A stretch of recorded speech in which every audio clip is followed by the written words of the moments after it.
Here's the first topic. Bum bum. We're going old school HCast No, today. I know we're going old school. We've got no culture. He's sailing the high seas and not pirating stuff. He's literally on the high seas. We're going to review Acolyte episode 1. Give our thoughts on it, our feelings, general vibes. What did you think of it, Nick? I don't know what your thoughts are. Not heard them yet.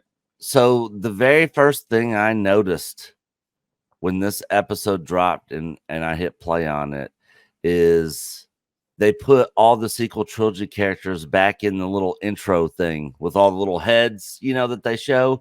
Because the KK Anon folks here, I won't play it so your channel doesn't get hit, but I'll show you what I'm talking about. Oh, okay, yeah. But I didn't see. So who's from the prequels there then? So yeah, all the little heads that they show at the beginning there, that had all the sequel trilogy heads in there, like BB-8, Kylo Ren. That's funny because according to the KK people, they pulled that stuff out because they're moving away from sequel trilogy stuff. So that was the first thing I noticed. The conspiracy theorists out there on Lucasfilm we're talking about, but no, first episode, freaking Carrie-Anne Moss didn't last 10 minutes in the show. She dies at the very beginning, and not only does she die, she dies from a knife. Lightsabers can't kill you in Star Wars, but tiny knives that didn't even look like it even went in that far can kill you. Just had a little bit of blood there. The straight down. Yeah, straight down. It was just like, oh, so it was already off to a bad start for me. And I will say this: the fight choreography and the fighting and stuff is cool, but it just didn't feel like Star Wars, because no other Star Wars show, movie, whatever, have we seen Jedi fight like this. Like, did this style of fighting just go away? Because Anakin didn't fight like this. Yeah, they didn't learn it. They're not passing it down, are they? Yeah. No other Jedi I've ever seen has fought like this. Where they're doing this Crouching Tiger, Hidden Dragon martial arts. No lightsaber. Just doing their little martial arts stuff. It's just it just didn't fit. I appreciated it in Rogue One from that the blind guy. I can't remember what his name is, but he was a Jedi. Like, I appreciated seeing it in there because it was just another guy who just believed in the Force. It wasn't a Jedi. But now it's like all the Jedi are going to be fighting like this in this show, apparently, I guess. Yeah, I'm not a fan of it. Not a fan of it. It seems, I mean, so, well, keep going with your review. What did you think overall? So overall, I thought it was pretty bad. I thought the acting was not very good at all from anybody except for the actor who plays Jedi Master Saul, Lee Jung-jae. Yeah. He learned English just for this role. Yeah, his very first English speaking role, and his acting was better than most of these other people's acting who's been speaking English their whole lives. Yep. He was the least offensive character to me, but even still, it felt like he almost didn't belong in Star Wars, like his character. But he was the least offensive for me. I didn't mind him really that much in anything in these first two episodes. But one of the dumbest things that I saw Well, in this first episode, there's gonna be more dumb stuff, but all right, keep going. the Jedi ship flies in to come get OSHA. Mm. And then they put her on a prison ship. Yeah, that was Where'd the weird. prison ship come from? I Yeah, only that's saw true, one actually. ship come in, Yeah. and then she's on this other ship, and I see this ship leaving, and I'm sitting there going, that didn't look like the same ship that flew in. What ship is this? And then they show the inside of it, and I was confused. I was like, wait a second, is this?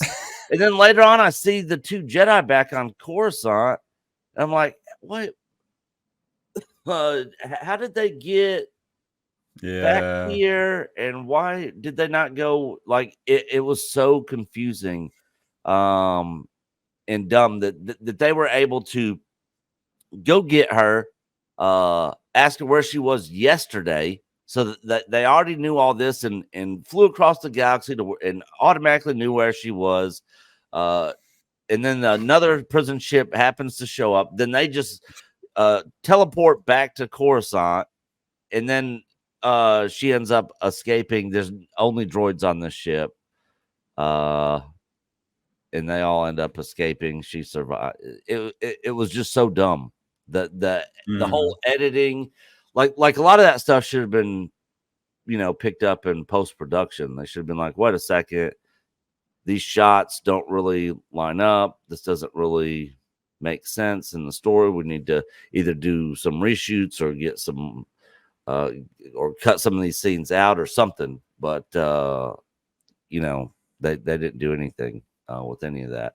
So that was one of the dumbest parts of that first episode. Let me interject then, because there's more dumb shit. Oh yeah, there's plenty in here. Did you notice the Trade Federation aliens? They're no longer Southeast Asian. Yeah, no, they're not. That's coincidental, isn't it? They've dropped their accents. A miracle. So from the Phantom Menace onwards, I mean, they must have developed some accents somehow. Yep, they must be from a different part of the planet where their accents are different. That must be it. Yeah. Yeah, but the one female voice actor that was the voice actor for one of those Nemordian creatures was terrible. Like when she was talking and stuff, like I was like, oh my god, like the dialogue was so cringe. The voice acting for a lot of these other characters was really bad as well. But yeah, not good at all. What else did you like? Did you like how Sol Sol, the guy that can read minds, didn't bother to read anyone's mind and go, "I know she's definitely innocent, mate." Oh yeah, he did that for the one. He did that for the one prison ship guy, but yeah, didn't do it for anybody else. He sat there and said that he saw May die, but then he just automatically believes OSHA when she says it's my sister, she's still alive. Yeah. But like less than 5 minutes previous, he said, "No, I saw her die. She's dead." What one of the things I've got to highlight, and it's the end of the episode, and it annoyed me so much. Yeah. When you've got that absolute dickbag master Sith guy, right? I call him Sith Knot, the newest member of Slipknot. Yeah. He literally looks like he's wearing a Slipknot mask. Yeah. He's like, you can't kill a Jedi with steel or laser. I'm like, she just killed a Jedi with steel. Yeah. What are you talking about? You can't kill a Jedi with steel or laser. She just killed one, mate. We've watched the show. Did you not think this through? Or it annoyed me so much. Like, I understand because they're doing it from like a philosophical perspective. It wasn't framed in that way. It's only in the next episode that you find out it's a philosophical, saying that she has to go murder a Jedi without weapons or anything like that. Yeah.